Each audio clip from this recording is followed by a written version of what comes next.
Ouch. Hello. I need to open that door. And I'm afraid that you're both in the way. So I'm just gonna scooch past you. No, you can stay there if you want. Okay, door's opening. No, yeah, stay there. So we're gonna move all these mom goats out so that I can feed the llamas. Look at them. Little apricot babies. Beep, beep, beep. Beep, beep, beep, beep, beep.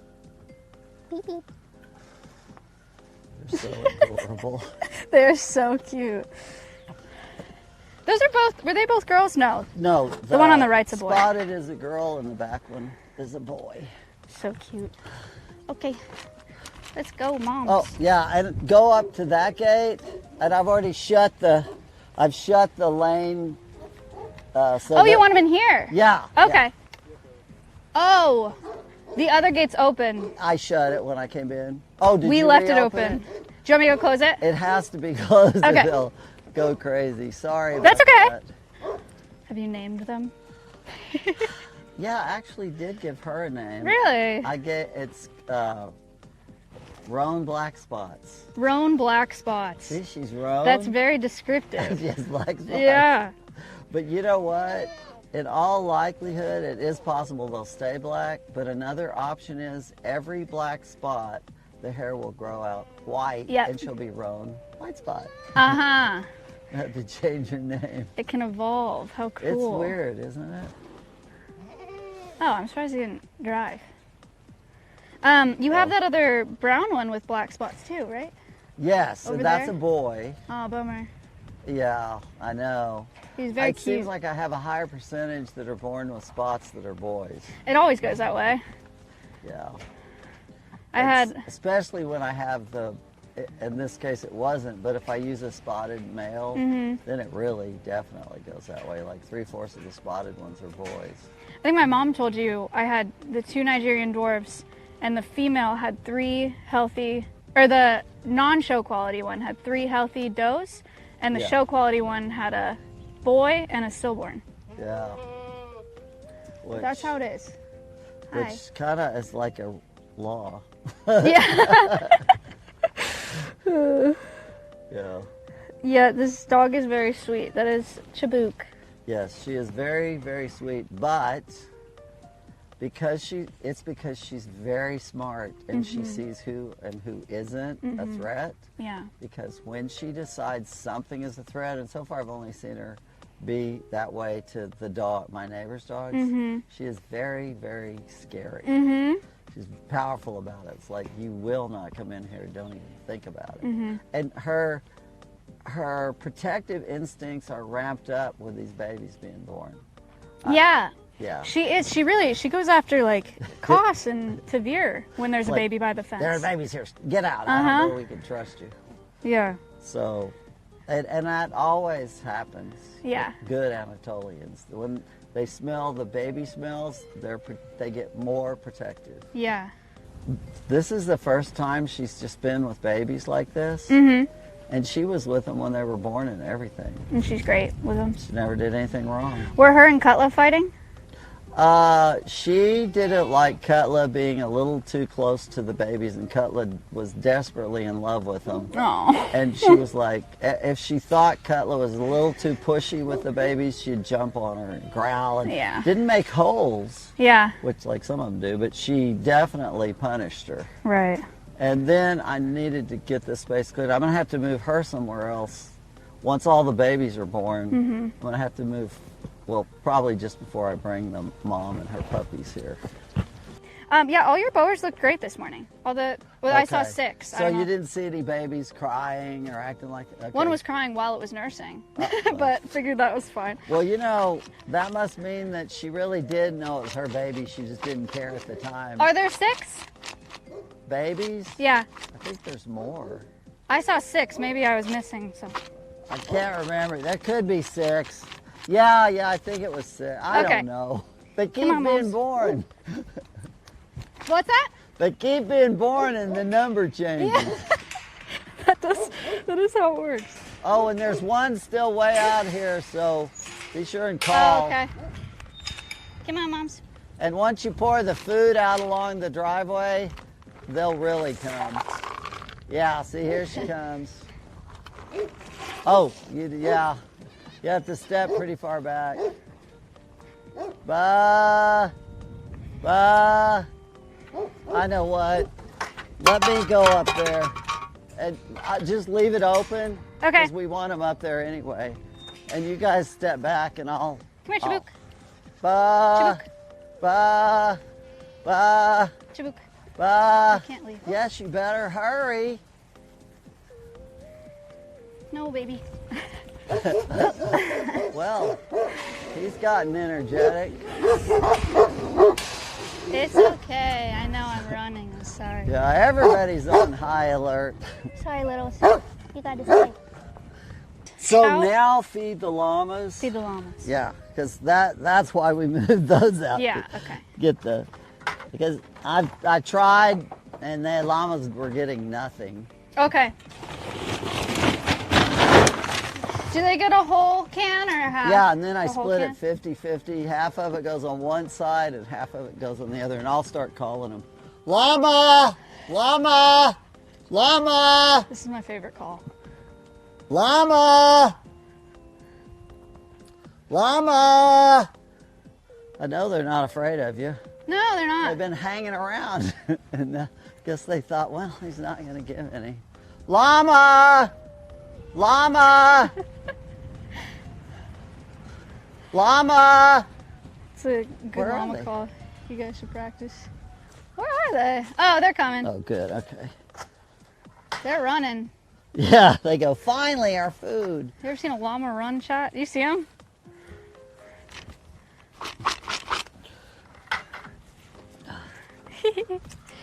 Llama! Llama! Llama! Here they come. Is this That's Grandmother? the grandmother. grandmother? It's grandmother and granddaughter. She almost always comes first. Yeah, now the granddaughter.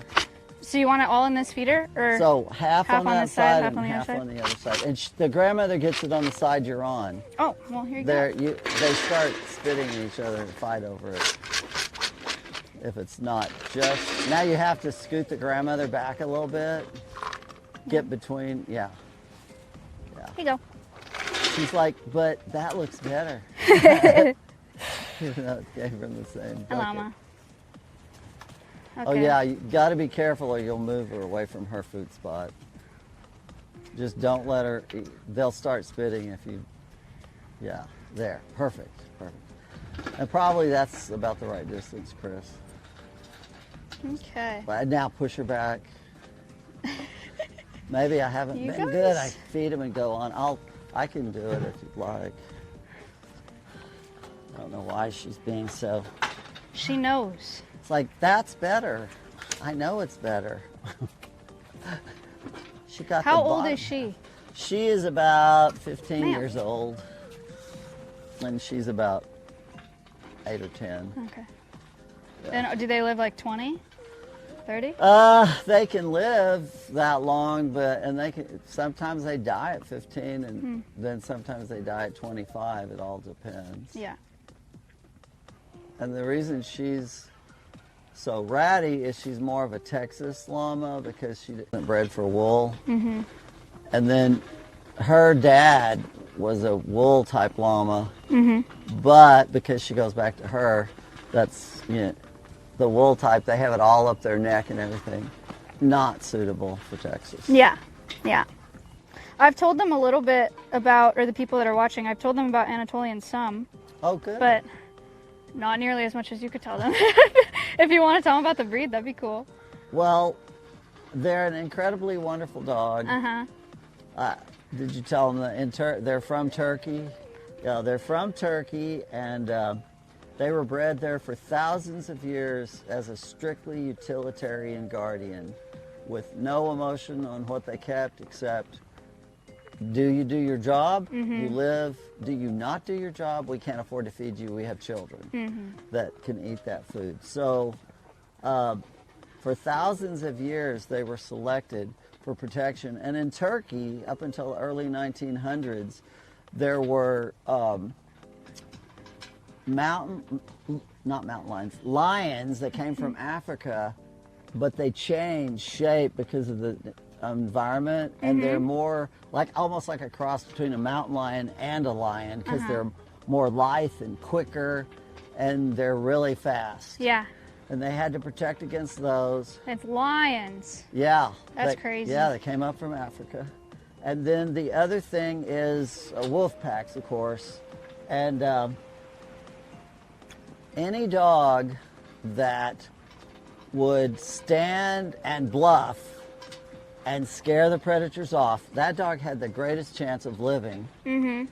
But any dog that bluffed and it didn't work and it had to fight, so it turned and ran, the shepherd killed those dogs that day, because I can't afford to feed a dog that can't protect the animals.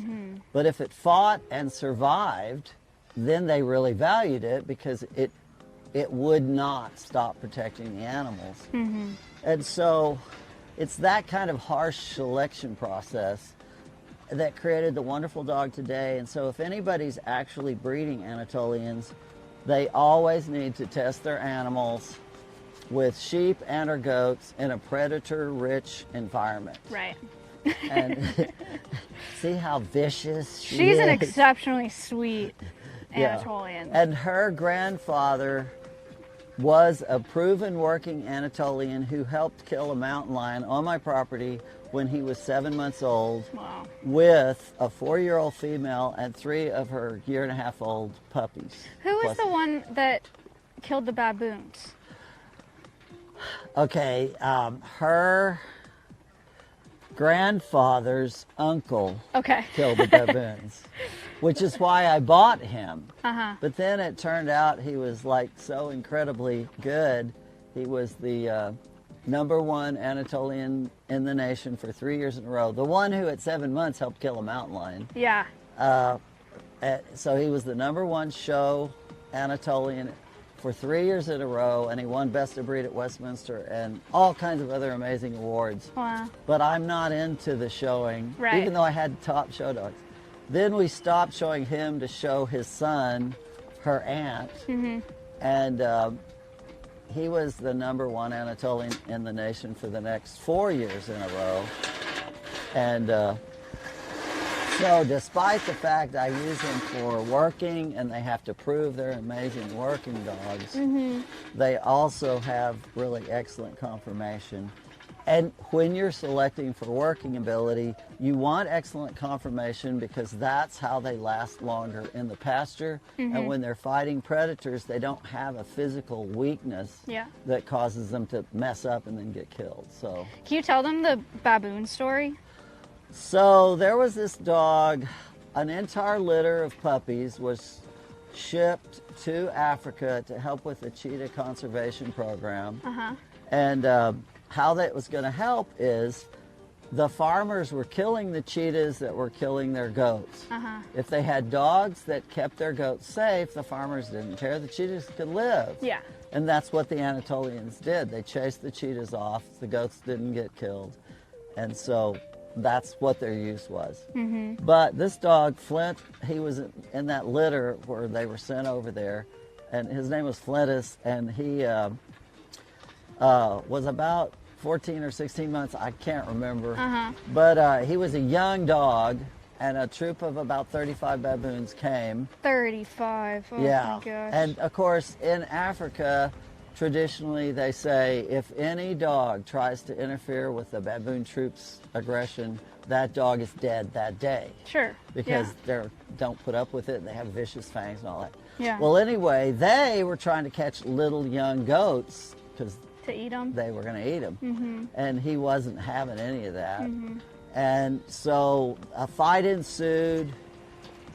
He chased them. He wound up chasing the whole troop into the jungle about a mile or 2 away. The farmer followed and saw the signs of the vicious fight everywhere, blood and hair and all that stuff. And then he came across 2 dead baboons, the 2 troop leaders. the dog actually got both of them, and then but they found the dog and he was still alive. Yeah. So they did go give him medical attention and he survived. Wow. So that's he crazy. was considered the most famous dog in all of Africa because he actually survived a baboon troop. Yeah. So when I Not read this one, guys. Her grandfather's uncle. Yes, that's right. Her grandfather's uncle. But when I read about that kind of ability, Yeah. I said, that's exactly what I want. So I found his nephew. They just had a litter, and so I went ahead and his grandmother, the mother of Flintus, was 17 when I went to pick him up. Wow. She didn't make it to 18, but she was alive at 17. For a big dog, that's incredible. For a big dog, that's phenomenal. So anyway. So it's in her genetics. It's in her genetics, and that's the only way you get a good livestock guardian dog. Genetics. Genetics. It has to be genetics. All of the things they do, they have to do it not because you've trained them anyway, but because the genetics. You use the environment to mold the genetics the way you need it to be, but they have to have the genetics. So that's why it is dangerous for breeders to stop selecting for working ability. And how long have you been breeding Anatolians? 40 years. 40 years. Well, next year will be Wow. 40. I didn't know that, actually. I guess I'd figured somewhere around there, but I never asked you that question. Yeah. Well, that's owning and breeding. I bought my Sure. first one 39 plus years ago. So. Wow. That's amazing.